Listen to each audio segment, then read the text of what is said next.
It was well written, felt true. The way he wrote my character felt true. And then, you're reading along and then suddenly it isn't the movie you thought it was, which is rare and cool. And then I met Adam, and he was rare and cool and smart, and I loved his movie. So I said yes. I was told that Helen Hunt is going to be doing this movie. So that was number one. And then I met Adam, and I saw a movie that Adam directed called I, Boy that I thought was incredibly well directed. And I had the same experience Helen did when you read the script and you think it's one thing, and then all of a sudden it's something else, and then all of a sudden it's something else again. And that doesn't happen often, and you get surprised by it. And so it was all, it all kind of worked out, which never happens. I came in late in the thing. I reaped the benefit of all their hard work and all the ups and downs they went through. So it seemed like much more smooth sailing by the time I came on.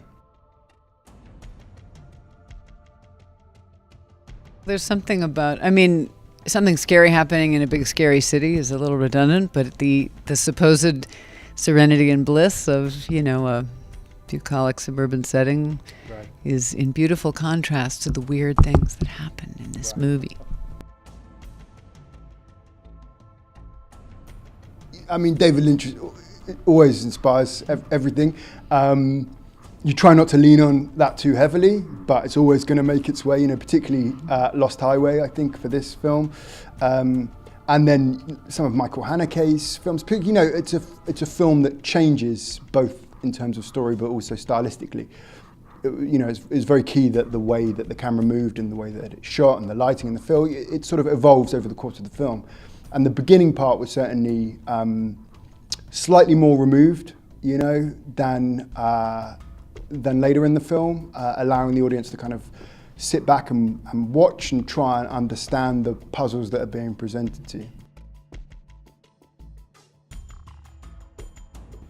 I would say trust as much as forgiveness, there are one's on the other side of the other, and one gets broken when the other is violated. But I think that the tension of that, we think that's all we're seeing, and that's quite a bit. It was always good to go back to it was a grounding element to have this family unit at the center of things, dealing with family and your child.